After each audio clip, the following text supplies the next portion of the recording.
नमस्कार शेतकरी मित्रांनो, आपण आज तोंडापूर या गावामध्ये आलेलो आहे. तुमचं नाव सांगा. संजय रावजी डेपले, आणि तालुका जामनेर, जिल्हा जळगाव. तर यांच्या प्लॉटवरती आपण इथं आलेलो आहे आज. आपल्याकडं आता बऱ्याच ठिकाणी आपण पाहतोय की साधारण 90% तरी असे प्लॉट, 90पेक्षा जास्त मी म्हणतो 95 ते 97% प्लॉट संभाजीनगर किंवा सातारा जिल्ह्यामध्ये आपल्याला पाहायला मिळत आहे की त्याच्यामध्ये कंदकूच किमान 2-2, 5-5, 10-10 तरी स्पॉट आहे. काही काही तर खूपच आहे, परंतु कमीत कमी 2-2, 5-5 स्पॉट तरी आपल्याला कंदकूचचे दिसतील. तर त्याच्यामुळे आपल्या बेनेचं एवढ्या समस्या यावर्षी भेटवणार, बेनं भेटणं इतकं अवघड होणार आहे की बस. आणि भेटलं तरी किंवा कंदकूच नसली तरी मुळी, आता तुम्ही बघा याचे म्हणजे या मालाची मुळी एवढी मजबूत आहे की एकदम जबरदस्त. तर अशा पद्धतीनं आपल्याला बेण्यासाठी प्लॉट भेटणं अतिशय अवघड आहे.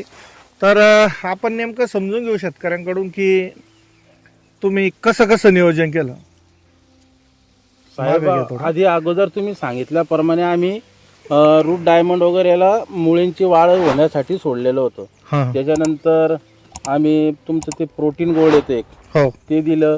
आणि एक स्टंप एक्सपर्ट, त्याचे आम्ही 3 वेळेस त्याची फवारणी केलेली आहे. आणि तुमचं जम्बो असं सोडल्याच्या नंतर आम्हाला याचे भरपूर तुमचे पवन ॲग्रोचे प्रोडक्ट वापरल्यामुळे आज तागायत हा प्लॉट त्याच्यावर आहे. बरोबर.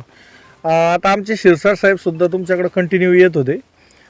तुम्ही याच्या अगोदर किती वर्षापासून अद्रक लावते समजा? साहेब, याच्या अगोदर म्हणजे असं आम्ही तिच्यात नौकेचे, आता हा माझा पहिलेच वेळ आहे. बर. पण जसं साहेब बोलले की मी 2005 ते 6 पासून प्लॉट लावतोय. मध्यंतरी म्हणजे येणाऱ्या भेडसावणाऱ्या समस्या आणि म्हणजे हे होत होतं, त्यामुळे मी मदत सोडला होता. म्हणजे तुम्हाला काय समस्या होत्या त्यावेळेस?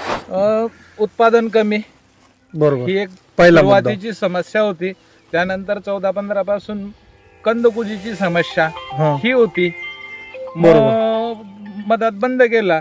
तुमच्या संपर्कात आले, पवन ॲग्रोच्या संपर्कात आले आणि पवन ॲग्रोच्या टेक्नॉलॉजी घेऊन आम्ही हे 3 ते 4 एकराचा प्लॉट आज रोजी डेव्हलप केले. 3 ते 4 एकर. मग आता किती जण मिळून लागवड केली? आम्ही 3 जण मिळून लागवड केली. यांचं क्षेत्र वेगळं आहे, यांचं क्षेत्र वेगळं आहे, माझं क्षेत्र वेगळं आहे. एकूण आम्ही 4 एकर आमचं क्षेत्र आहे. बरोबर.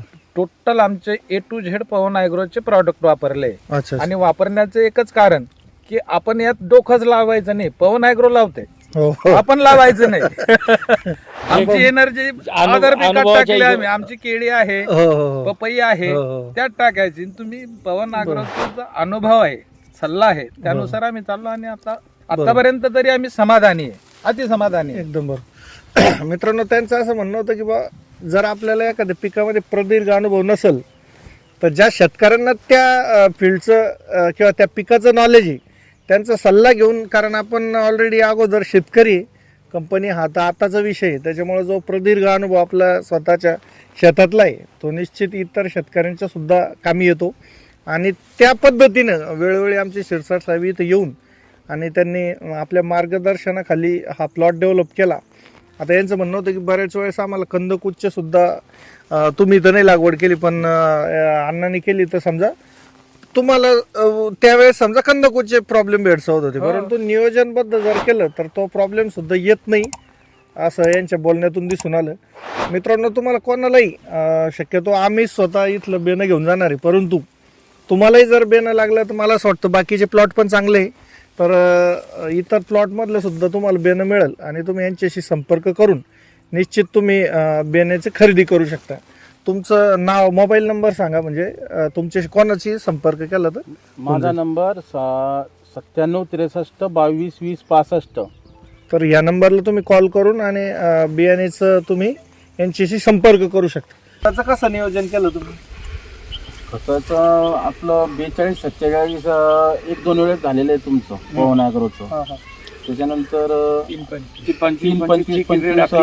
2 वेळेस ती किरेट झाली, बुस्टर झालं. त्याच्यानंतर आपलं जम्बो आणि स्टम एक्सपर्ट पण आम्ही जमिनीतून दिलेले आहे, स्प्रे आणि ड्रिप दोघींमधून.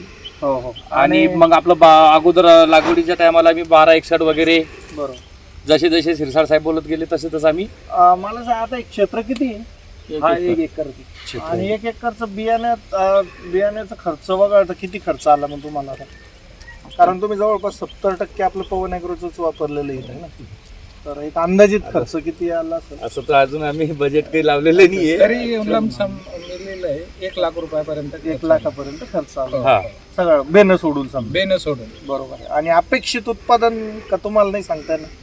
अपेक्षित उत्पादन तर आता आम्हाला 200+ पाहिजे होतं. 100% त्याच्यापेक्षा जास्त डिसेंबर आहे ना, हो, 11 डिसेंबर 11 डिसेंबर 11 डिसेंबर आजच निघाल तेवढा प्लॉट असं अजून त्याचा पाल्याचा पूर्ण अर्क खाली जायचा आणि जबरदस्त असा प्लॉट 11 डिसेंबरला असा प्लॉट म्हणल्यावर आता शक्यतो नाही. झालं साहेब, एवढा तर हिरवा. हा म्हणजे 200 प्रति एकर निघणं ही आमच्याकरता नाविन्यपूर्ण बाब. हो. आतापर्यंत आम्ही 70-80 पर्यंत पोहोचत होतो. हो पण खरंच तुमचा अनुभव, तुमचे प्रॉडक्ट, तुमची वेळोवेळी घेण्याची मेहनत, म्हणजे आपण पार तुम्ही आम्हाला म्हणजे भरटाकापासून गायडन्स केलंय. बरोबर. कोणत्या वेळेस भर टाकायची, कोणत्या वेळेस नाही, तर ह्या सगळ्या मार्गदर्शनामुळे आज रोजी इथपर्यंत आले. आम्ही समाधानी आहोत, तुम्ही समाधानी असाल अशी मी. बरोबर. आता तुम्ही लागवड केली, तुमचं काय मत आहे?